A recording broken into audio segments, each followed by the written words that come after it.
आणि आता बातम्या पाहूयात सविस्तर। राज्यामध्ये रविवारी पार पडलेल्या मतदानानंतर आजचा विजयाचा धुरळा कोण उडवणार याची मोठी चर्चा होती। राज्यात एकूण 7,751 ठिकाणी ग्रामपंचायतींच्या करता मतदान पार पडलं आणि आतापर्यंतची जी आकडेवारी समोर आली त्यानुसार भारतीय जनता पक्षानं सर्वाधिक जागा जिंकल्या असल्या 2,870 पेक्षा जास्त ठिकाणी यश मिळालंय, तर महाविकास आघाडीला 2,862 ठिकाणी यश मिळालं आहे। भारतीय जनता पक्ष हा सगळ्यात मोठा पक्ष ठरलाय, पण या निकालांच्यामुळे सत्ताधारी आणि विरोधकांमध्ये राज्यात काटेकी टक्कर असल्याचं स्पष्ट झालंय। असं असूनही सातत्यानं पहिल्या क्रमांकावर असलेली राष्ट्रवादी काँग्रेस मात्र दुसऱ्या स्थानावर फेकली गेली आहे। वैयक्तिक पक्ष म्हणून भाजप पहिल्या क्रमांकावर, राष्ट्रवादी दुसऱ्या क्रमांकावर, तिसऱ्या क्रमांकावर काँग्रेस आहे, तर शिवसेना उद्धव ठाकरे यांची हा आणखीन खालती फेकला गेलाय।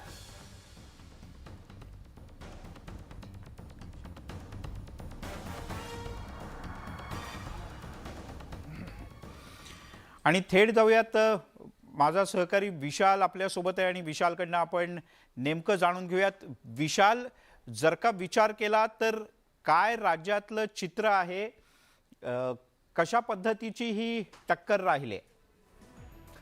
मिलिंद, अर्थात ही काटेकी टक्कर राहिलेली असंच म्हणता येईल। दोन्ही बाजूने दावे केले जातात, म्हणजे भाजप शिंदे गटाकडनं दावा केला जातोय की आमचेच सगळ्यात जास्त पुरस्कृत किंवा जे समर्थक उमेदवार आहेत ते निवडून आलेत। महाविकास आघाडीकडनं देखील तोच दावा केला जातोय। त्यामुळे आपल्याला एक दिवस तरी वाट बघावी लागेल की यामध्ये कोणाचा दावा हा खरा आहे। पण तुर्तास तरी आता जर या क्षणाला तुम्ही बघितलं तर मी ज्या ग्रामपंचायतीच्या कार्यालयाच्या प्रवेशद्वारावरती उभा आहे, याच प्रवेशद्वारातनं निवडून आलेले सगळे उमेदवार हे आतमध्ये शिरणार आहेत, जनतेकरता काम करणार आहेत। पण आता या ग्रामपंचायत निवडणुकीत जसं तुम्ही म्हणालात, जसा प्रश्न तुम्ही विचारलात, तर ग्रामपंचायत निवडणुकीत काटेकी टक्कर जी आज दिवसभर बघायला मिळालेली आहे। निकाल ज्या पद्धतीनं पुढे येत होते त्यावरनं विश्लेषण आणि चर्चा सुरू झाली। भाजप शिंदे युती आणि महाविकास आघाडीत या निवडणुकीच्या निमित्ताने चढाओढ जी ती बघायला मिळालेली आहे। हे पण लक्षात घेतलं पाहिजे, यामध्ये वेगवेगळ्या स्वतंत्र आघाड्या त्या कोणाच्या बाजूने जातात त्यावरनं खरं तर दोघांच्या आकड्यांमध्ये एक फरक जो आहे तो दिसून येऊ शकतो। दोघांच्या आकड्यांमध्ये साधारण 35 आकड्यांचा फरक आहे, 35 सभासदांचा फरक आहे। आकडेवारीनुसार दोघांमध्ये चुरस असलं तरी दिसून येतंय, तर महाविकास आघाडीला साधारण 2,862 जागांवरती कौल मिळाला आहे। आणि त्याचबरोबर आपण जर भाजप शिंदे गटाच्या संदर्भात बोलायचं झालं तर तो देखील आकडा जो आहे तो समोर येतो। आत्तापर्यंत भाजप शिंदेंना 2,870 जागा ज्या आहेत त्या मिळालेल्या आहेत। त्यामुळे दोघांमध्ये अगदी म्हणूयात की काटेकी टक्कर आहे। हा आकडा सतत बदलताना दिसतोय। साधारण 7,135 ग्रामपंचायतींच्या निवडणुकांचे निकाल जे आहेत ते आता स्पष्ट होताना दिसतात। जवळजवळ त्यातलं चित्र स्पष्ट झालंय, पण आणखी 2 दिवस वाट बघावी लागेल की या आकड्यांमध्ये नेमका काय भर पडतोय। बर विशाल, मी परत एकदा तुझ्याकडे येतो, पण आपल्या प्रेक्षकांना हे सगळे आकडे समजणं आणखीन सोयीचं जावं याकरता आपण टॅलीच्या माध्यमातून जाणून घेऊयात की प्रत्येक राजकीय पक्ष वैयक्तिकरित्या जर का पाहिलं तर काय प्रकारचे आकडे आहेत। भारतीय जनता पक्ष 2,080, शिंदे यांची शिवसेना 790, उद्धव ठाकरे यांची शिवसेना 661, काँग्रेस 800, काँग्रेसनं बऱ्यापैकी काम केलेलं दिसतंय, तर राष्ट्रवादी काँग्रेसची घोडदौड मात्र रोखण्यात भाजपला यश मिळालंय। राष्ट्रवादी काँग्रेसला 1,401 ठिकाणी यश मिळालंय, म्हणजे पहिला पक्ष भाजप, दुसरा पक्ष राष्ट्रवादी, तिसरा पक्ष काँग्रेस। शिंदे गटाला पहिल्याच प्रयत्नात चांगल्यापैकी यश मिळालंय, तर उद्धव ठाकरे यांची शिवसेना मात्र 5व्या क्रमांकावर फेकली गेली। आणि आता पुन्हा एकदा जाऊयात माझा सहकारी विशालकडे। विशाल, ग्रामपंचायतीत 2 गोष्टींची सगळ्यात जास्त चर्चा असते, ती म्हणजे रस्त्यांचं काय होणार, पाण्याचं काय होणार, कारण आता अनेक ठिकाणी स्वच्छतागृह तर झालेली आहेत। पण जी आकडेवारी दिसते राज्यातली ती सगळी काय सांगते? मिलिंद, आणि तीच आकडेवारी जाणून घेण्यासाठी आपण आहोत ग्रामपंचायतीच्या कार्यालयाच्या छतावरती, ज्या छतावरनं राज्यातल्या वेगवेगळ्या सगळ्या गावकुसात जर आपण नजर टाकली तर आपल्याला जनतेचा कौल नेमका काय हे आपल्याला लक्षात येईल। चला जाणून घेऊयात। चला, ट्रॅक्टर यायला लागलेत आणि हे ट्रॅक्टर जसे ऊस घेऊन साखर कारखान्याच्या दिशेने वाटचाल करतात व त्याचबरोबर हे ट्रॅक्टर शेतामध्ये देखील नांगरणीसाठी शेतकऱ्याला मदत करतात. तर ते आज आपल्याला ही आकडेवारी स्पष्ट करण्यासाठी मदत करतात. भाजपचा हा ट्रॅक्टर पुढे आलेला आहे, ज्यामध्ये आपल्याला 2080 ठिकाणी भाजप पुरस्कृत किंवा समर्थक उमेदवार जे आहेत ते निवडून आलेले आहेत असं एकूण दिसून येतं आपल्याला. त्याचबरोबर बाळासाहेबांची शिवसेना त्याची देखील आकडेवारी समोर येताना दिसते. ती साधारण 790च्या आसपास आहे. आणि त्याचबरोबर पुढे जाणून घेतलं पाहिजे ते शिवसेना उद्धव बाळासाहेब ठाकरे यांच्याबद्दल. कारण शिवसेनेत फूट पडल्यानंतर पहिल्यांदा शिवसेना एका पोटनिवडणुकीनंतर ग्रामपंचायतीच्या निवडणुकीला सामोरी जात होती. अर्थात ही निवडणूक चिन्हावरती लढवल्या जात नाही, समर्थक पुरस्कृत उमेदवार असतात, त्यामुळे याकडे देखील आवश्यक आहे की बघायला हवं. त्याचबरोबर राष्ट्रवादी काँग्रेसबद्दल देखील बोलायला हवं. राष्ट्रवादी काँग्रेसला मिलिंद आपण एकटं असं गृहीत धरलं तर त्यांचा आकडा निश्चितपणे मोठा दिसून येतोय. तो आकडा देखील मोठा आहे, तो म्हणजे 1401. हा आकडा आणखीन बदलू शकतो. आणि त्याचबरोबर काँग्रेसच्या बाबतीत देखील बोलायचं झालं तर त्यांचा आकडा हा 800 वरती आहे. त्यामुळे आता बघूयात, यामध्ये वेगवेगळ्या आघाड्या आहेत, ज्या आघाड्या खरं तर अजूनही कुठल्या पक्षाशी काय म्हणूयात संबंधित नाही आहेत. ते नंतर ठरवतात की कोणाच्या बाजूने जायचं. त्यामुळे हा आकडा आणखीन बदलू शकतो मिलिंद. त्यामुळे गाव आपलं म्हणजे गड्या आपलं गाव बरं असं म्हणत असताना जनतेचा कौल काय आहे हे या ग्रामपंचायतीच्या कार्यालयाच्या छतावरती उभं राहिल्यानंतर, चहूबाजूने एक नजर टाकल्यानंतर तो कौल आपल्याला लक्षात येतोय. मिलिंद, विशाल, साधारणपणे मराठवाड्याचा विचार केला तर आवर्जून विचारलं जातं आणि आपलाही लोकसभेच्या वेळेला कार्यक्रम होता की भावा गावाकडे कोणाची हवा, तर गावाकडे यावेळेला हवा आहे भाजपची. भाजपच्या खालोखाल हवा आहे घड्याळाची आणि त्याच्या खालोखाल मग बाकीच्या पक्षांची हवा आहे.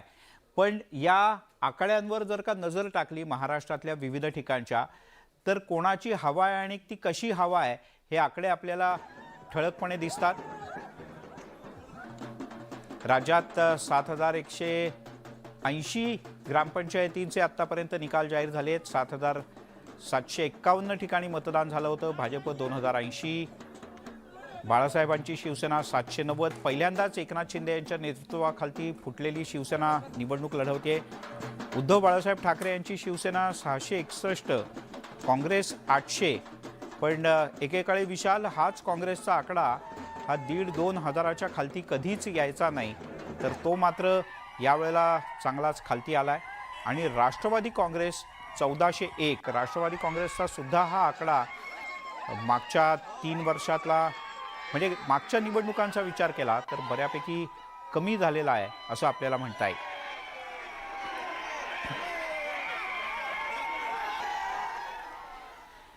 त्यामुळे विजयाचा धुरळा उडालेला आहे आणि सध्या तरी भाजपची हवा गावात. आणि पाहूयात पुढे काय होतं ते. बोलूयात पुढच्या काही बातम्यांच्याकडे. बातमी आहे नागपुरातून. उद्धव ठाकरे कालपासून नागपुरात आहेत. नागपुरात अधिवेशन सुरू आहे, हिवाळी अधिवेशन. आणि आज उद्धव ठाकरे यांची एक पत्रकार परिषद सुद्धा झाली. उद्धव ठाकरे तसं राजकारणातील शालीन आणि सुसंस्कृत व्यक्तिमत्व म्हणून ओळख आहे, पण महाविकास आघाडीच्या मोर्चातल्या गर्दीवरून सुरू झालेल्या आरोप प्रत्यारोपांना उत्तर देताना उद्धव ठाकरे यांची भाषा घसरली आहे. उद्धव ठाकरे यांनी उपमुख्यमंत्री देवेंद्र फडणवीस यांच्या शरीरयष्टीचा उल्लेख केलाय. उपमुख्यमंत्री देवेंद्र फडणवीस यांनी या मोर्चाची नॅनो मोर्चा अशी खिल्ली उडवली होती. तर फडणवीस यांच्या या टीकेला उत्तर देताना उद्धव ठाकरे यांनी शारीरिक टिप्पणी केली. महाविकास आघाडीचा मोर्चा नॅनो मोर्चा तर फडणवीस साईज होता असं ठाकरे यांनी म्हटलं. आणि यावरूनच आता पुन्हा एकदा आरोप प्रत्यारोप पाहायला मिळू शकतात. प्रामुख्यानं भाजपचे नेते उद्धव ठाकरे यांच्या या टीकेला कशा पद्धतीनं उत्तर देतात हे पाहणं महत्त्वाचं आहे.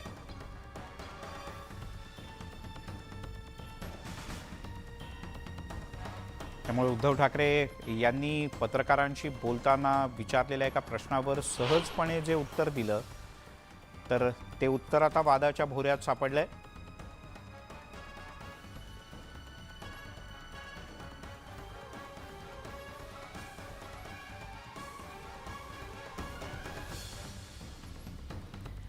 उद्धव ठाकरे यांच्याकडून जी टीका झालेली आहे त्या टीकेला भाजपचे नेते आता कसं उत्तर देतात हे पाहणं महत्त्वाचं असेल. कारण नॅनो मोर्चा या टीकेला उत्तर देताना उद्धव ठाकरे यांनी फडणवीस साईज मोर्चा अशा प्रकारचे शब्द वापरले होते.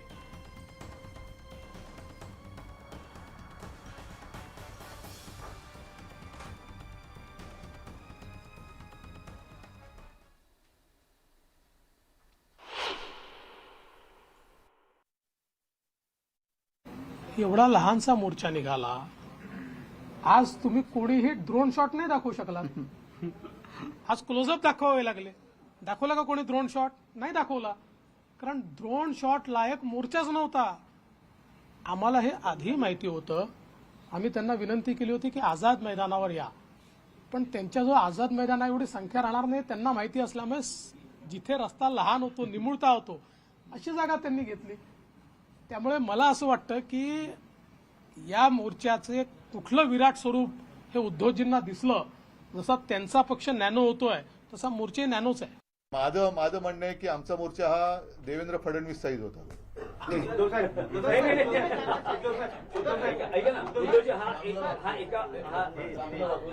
आणखी एक होता की फडणवीस यांनी असं म्हटलं. नाही पण काय मी बोललो, तू उत्तर दिलं तुम्हाला पटलं ना? नाही माझं उत्तर पटलं ना तुम्हाला? फडणवीस पण माझं उत्तर पटलं की नाही? आमचा मोर्चा हा फडणवीस साईज होता. तर भाजपचे प्रवक्ते केशव उपाध्याय जोडले गेलेत. केशवजी, कसं पाहता तुम्ही या टिप्पणीकडे? उद्धव ठाकरेंची टिप्पणी म्हणजे भाषा दारिद्र्य, कल्पना दारिद्र्य आणि त्याचबरोबर जळफळाट देवेंद्र फडणवीस यांच्याबद्दल यातून आलेले विधान आहे. खरं म्हणजे राजकीय नेत्यांनी एक सभ्यता पाळायची असते एक, आणि अशा प्रकारच्या उद्धव ठाकरे मुख्यमंत्री राहिलेले ग्रस्त आहेत. एक महाराष्ट्रातले महत्वाचे नेते, त्यांनी इतरांवरती टीका करताना काही सभ्यता, काही संकेत हे पाळले जायला हवेत. आणि तुम्हाला म्हणजे आजची त्यांची टीका म्हणजे तुम्हाला उत्तर द्यायला मुद्देच नाहीयेत, काही तुम्हाला साधं बोलताही येत नाही धड या, आणि म्हणून तुम्ही अशा प्रकारच्या चीप पद्धतीच्या कॉमेंट्स काहीतरी करता की फडणवीस साईडचा मोर्चा वगैरे, हे त्यातनं होतं. आणि म्हणून कल्पना दारिद्र्य त्यातून त्यांचं दिसतं, भाषा दारिद्र्य त्यांचं त्यातून दिसतं, आणि एक प्रकारचं संकेत धुळीस मिळवणारं त्यांच्या उंची, म्हणजे उंची आता काय विषय सोडून द्या, ज्या पद्धतीत बोलतायत ते, पण हे शोभणार नव्हतं. बरं केशवजी, धन्यवाद. तुम्ही न्यूज 18 लोकमतशी बोललात त्याबद्दल.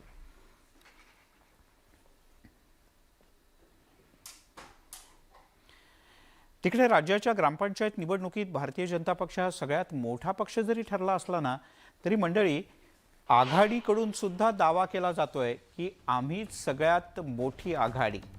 म्हणजे सगळ्याधिक सरपंच भाजपचे असा भाजपचा दावा आहे, तर सर्वाधिक ठिकाणी सरपंच आमचे असा आघाडीचाही दावा आहे. आणि यावरूनच आता सत्ताधारी आणि विरोधकांमध्ये रस्सीखेच सुरू झाले. ग्रामपंचायत निवडणुकीत सर्वात मोठा पक्ष भाजप ठरलाय. बाळासाहेबांच्या शिवसेनेला त्या खालोखाल जागा मिळाल्यात आणि त्या दोघांच्या जागा एकत्रित केल्या तर निश्चितपणे महाविकास आघाडीपेक्षाही जास्त जागा होतात. ग्रामपंचायत निवडणुकीत मिळालेल्या विजयाचा जल्लोष विधिमंडळ परिसरात सुद्धा साजरा करण्यात आला. मुख्यमंत्री एकनाथ शिंदे, उपमुख्यमंत्री देवेंद्र फडणवीस, भाजपचे प्रदेशाध्यक्ष चंद्रशेखर बावनकुळे यांच्यासह आमदारांनी परस्परांना पेढेही भरवले. शेतकऱ्यांना केलेली मदत, ग्रामीण भागात राबवलेल्या योजना यामुळे हे यश मिळाल्याचा दावा सत्ताधाऱ्यांच्याकडून करण्यात आलाय. उत्तर महाराष्ट्र असो, पश्चिम महाराष्ट्र असो की कोकण असो, सगळीकडे आमची सरशी झालेली आहे. मी माननीय मुख्यमंत्र्यांचं अभिनंदन करेन की या 6 महिन्याच्या कारभारावर एक प्रकारे ग्रामीण जनतेने पसंती दाखवली आहे. मी त्याचसोबत आमचे अध्यक्ष चंद्रशेखर बावनकुळे यांचंही अभिनंदन करेन. विरोधी पक्षाचे लोक शेतकऱ्यांना काय दिलं, शेतकऱ्यांना मदत दिली नाही, असा जो काही आरडाओरडा करत होते त्याला हे चोख उत्तर आहे. कारण ग्रामपंचायती म्हणजे ग्रामीण भागातल्या निवडणुका, शेतकरी यामध्ये मतदान करत असतात. आणि खऱ्या अर्थाने हा विजय जो आहे, हा विजय जो एक तर विरोधकांना त्यांची जागा दाखवणारा आहे, त्याचबरोबर गेल्या 4-5 महिन्यामध्ये युतीच्या आमच्या सरकारचं जे काम आहे या कामाची पोचपावती आहे. माझ्या ग्रामपंचायतमध्ये आज भारतीय जनता पक्षाचा सरपंच 21वं वर्ष झालं भाजप आहे, सरपंच आहे, आणि आताही जनतेने कौल दिला. आज मला माझ्या गावाच्या सर्व नागरिकांचे आभार मानायचे आहे की त्यांनी आज भारतीय जनता पार्टीचा सरपंच निवडून दिला आणि सलग पाचव्यांदा भारतीय जनता पार्टीचा सरपंच निवडून आला. आणि यानंतर बातमी या नानींची. आता तुम्ही म्हणाल या नानी कोण, तर भाजपचे आमदार गोपीचंद पडळकर यांच्या त्या मातोश्री. त्या आता गावचा कारभार पाहणार आहेत, कारण त्या सरपंचपदी निवडून आल्यात. नानींचा गावात मोठा दबदबा आहे बरं का. पाहूयात याच संदर्भातला एक खास रिपोर्ट. पडळकर वाडीची नानी कारभारीण, आमदार पोराची आई सरपंच, पोराचा तालुक्यात, नानीचा गावात दरारा. सांगली जिल्ह्यातल्या पडळकरवाडीची ही नानी सरपंच झाली आहे. पडळकरवाडीत गुलाल नानीचाच आहे. गावातल्या बाया बापड्यांची नानी म्हणजे हिराबाई पडळकर. हिराबाईंचा मुलगा आमदार आहे बरं का. भाजपचे फायर ब्रँड नेते आमदार गोपीचंद पडळकर यांची नानी ही आई. स्वतः आमदार झाल्यापेक्षाही आई सरपंच झाल्याचा आनंद गोपीचंद पडळकर यांना झालाय. राजकारणाचा कोणताही वारसा नसताना मायलेकरांनी राजकारणात स्वतःचा ठसा उमटवलाय. त्यातही आई गावची कारभारीण झाल्यानं पडळकरांना आनंद झालाय. खूप आनंद आहे या गोष्टीचा. खरं तर आईचा आणि राजकारणाचा काडी मात्र संबंध आहे. आज पण ती शेतात काम करते, परंतु माझ्या गावामध्ये 2007ला मी जेव्हा राजकारणात आलो तेव्हापासून पडळकरवाडीतील सगळ्या लोकांना मी आवाहन केलं, विनंती केली की आपण बिनविरोध गाव करूया, गावात वादविवाद नको. 2007, 2012, 2017 तिन्ही वेळेस आम्ही बिनविरोध केलं होतं. माझ्या आईला प्रचंड मताने विजयी करून दिलं, त्याबद्दल मी गावकऱ्यांचं मनपूर्वक अभिनंदन करतो. नानी थेट सरपंच झाल्यात. नानींनी कुटुंबासाठी आपलं आयुष्य वेचलं. त्याच नानी आमदार पुत्राकडे पाठपुरावा करून गावात विकासाची गंगा आणतील असा गावकऱ्यांना विश्वास आहे. आसिफ मुरसल, न्यूज 18 लोकमत, सांगली. त्यामुळे आज पडळकरवाडीमध्ये एकदम धमाल आहे. स्वाभाविक आहे, कारण या पडळकरवाडीची नानी सरपंच झाले. वळूयात पुढच्या बातमीकडे. नागपूर सुधार प्रन्यास याचा एक भूखंड, त्या मुद्द्यावरून विरोधकात सभागृहात चांगलेच आक्रमक झाले. या भूखंडाचा प्रचंड मोठा घोटाळा झाल्याचा आरोप विरोधकांच्याकडून करण्यात आला. आरोप झाला तो थेट राज्याचे मुख्यमंत्री एकनाथ शिंदे यांच्यावर, आणि त्यांच्या राजीनाम्याची मागणी विरोधकांनी सभागृहात केली. अर्थात विरोधकांच्या या आरोपांना मुख्यमंत्र्यांनी सुद्धा तेवढंच जोरदार प्रत्युत्तर दिलं. नगरविकास मंत्री किंवा मुख्यमंत्री म्हणून कोणताही गैरव्यवहार आपण केलेला नसल्याचं एकनाथ शिंदे यांनी ठणकावून सभागृहात सांगितलं. एवढंच नाही तर तुमच्यासारखे बिल्डरकडून 350 कोटी लुटून कोणाच्या घशात घातले नाहीत असा तेवढा जोरदार पलटवार सुद्धा मुख्यमंत्र्यांनी केला.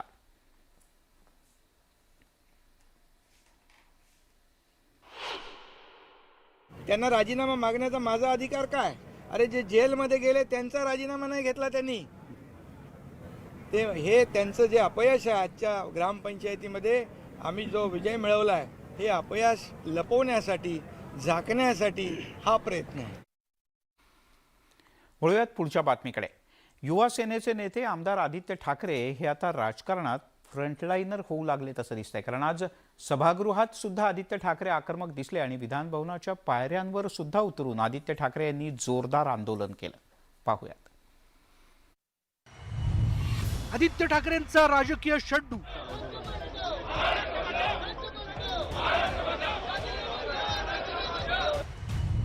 डोक्यावर टोपी घालून घोषणाबाजी.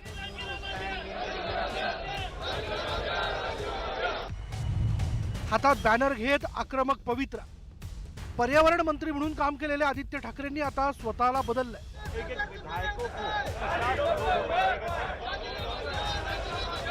सत्ता गेल्यानंतर आदित्य ठाकरेंनी आता आक्रमक विरोधकाची भूमिका स्वीकारली.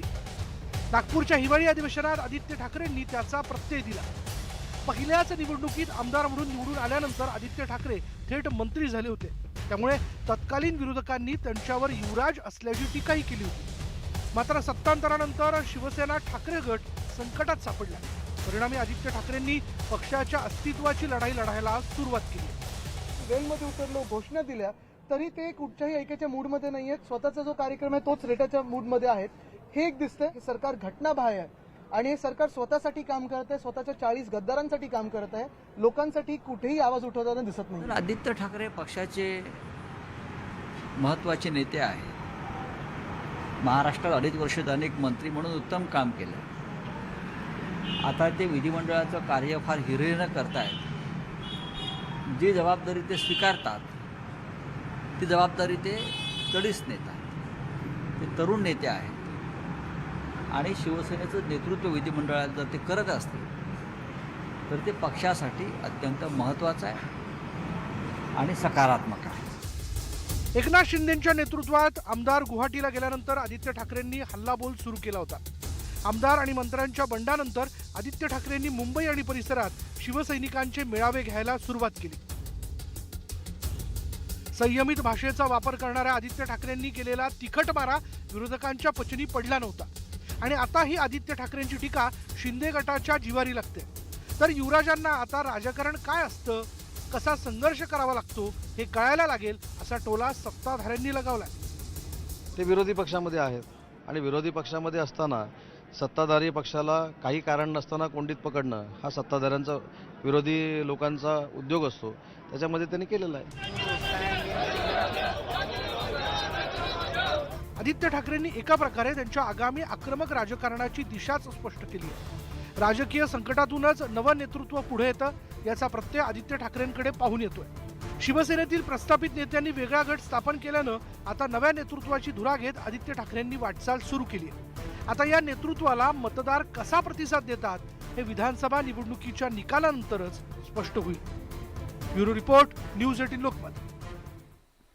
त्यामुळे नागपूर अधिवेशनाचा दुसरा दिवस गाजला तो निवडणुकांचा धुरळा आणि अर्थातच नागपूर न्यासाच्या घोटाळ्यावर.